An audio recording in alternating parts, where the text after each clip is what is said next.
Kelompok satu, guys. Assalamualaikum warahmatullahi wabarakatuh. Shalom, Om Swastiastu, Namo Buddhaya, dan salam kebajikan untuk kita semua. Kami dari kelompok 1 akan mempresentasikan analisis gaya kepemimpinan. Perkenalkan, nama saya Muhammad Fajar Ramadan. Lalu ada beberapa anggota saya, yaitu ada Saka Cipta Tresna, lalu Doni Fahrizal, Mara Liviandi, dan Faza Safa. Untuk materi yang pertama, saya akan membahas tentang kepemimpinan. Next. Kepemimpinan yang efektif dan efisien akan terwujud apabila dijalankan berdasarkan fungsi dan tujuan yang ditetapkan, akan terwujud berdasarkan fungsi dan tujuan yang ditetapkan. Seorang pemimpin harus berusaha menjadi bagian dari situasi kelompok atau organisasi yang dipimpinnya. Nordhaus 2018. Pemimpin yang baik sudah seharusnya mengetahui bagaimana gaya kepemimpinan yang cocok dengan kelompok atau organisasinya.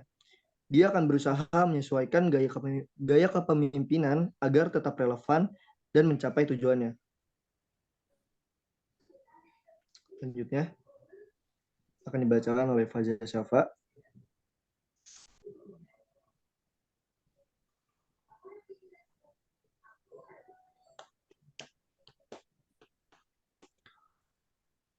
Untuk Faza Syafa, dipersilakan.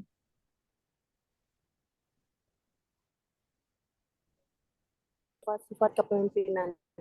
Seorang peneliti Edwin Giseli dalam penelitian ilmiahnya telah melakukan sifat tertentu yang tampaknya penting untuk kepemimpinan efektif.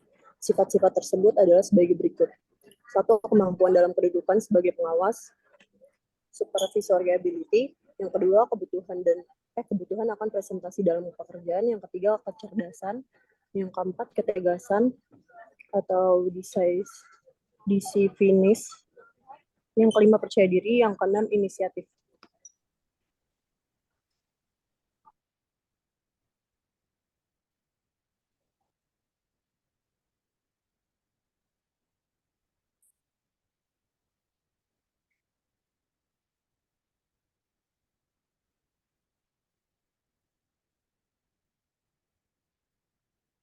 Jenis-jenis gaya kepemimpinan.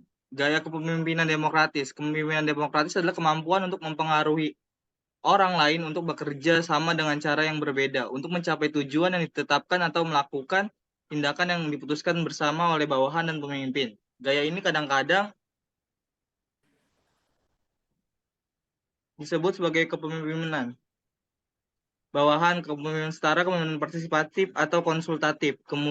Pemimpin mendengarkan bawahannya saat membuat keputusan bersama. B. Gaya kepemimpinan delegatif. Gaya kepemimpinan delegatif dicirikan oleh fakta bahwa pemimpin jarang memberikan instruksi, pengambilan keputusan ada di tangan bawahan, dan anggota organisasi diharapkan menyelesaikan semuanya. Gaya kepemimpinan birokratis. Gaya kepemimpinan birokratis dilukiskan dengan pernyataan pemimpin berdasarkan adanya peraturan perilaku memimpin ditandai dengan adanya kedekatan pelaksanaan suatu prosedur yang berlaku untuk pemimpin dan anak buahnya.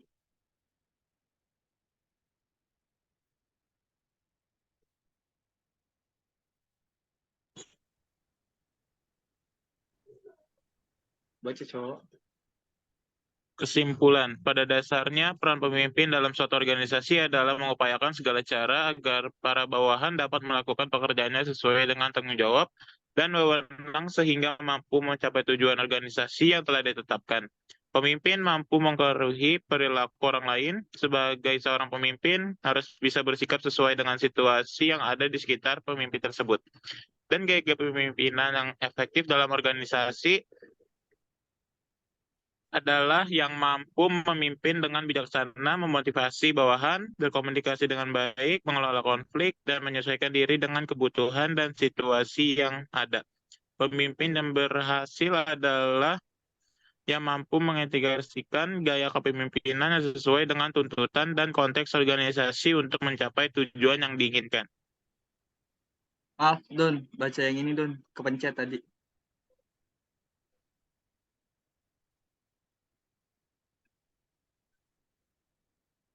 Mana, Fred? Ya.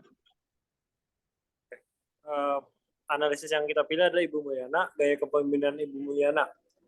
Sedikit biografi, Ibu Mulyana merupakan wakil 3 Pokja atau bisa dibilang juga bergerak di bidang daur ulang yang berada di lingkungan sekitar kita. Dia bertugas di Kelurahan Tugu Kelurahan Koja, Kecamatan Koja.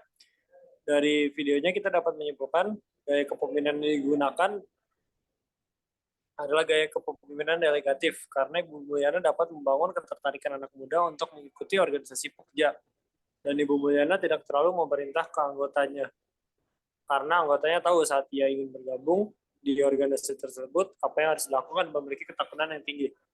Dan di dalam wawancara tersebut, bahwa Ibu Mulyana memberikan saran kepada anak muda, bila mau mengikuti suatu organisasi harus ikhlas dan harus lakukan dengan tekun agar lebih mudah dijalankannya. Sekian dari kelompok 1. Wabillahi taufiq wal hidayah. Wassalamualaikum warahmatullahi wabarakatuh. Udah lah, berdoa.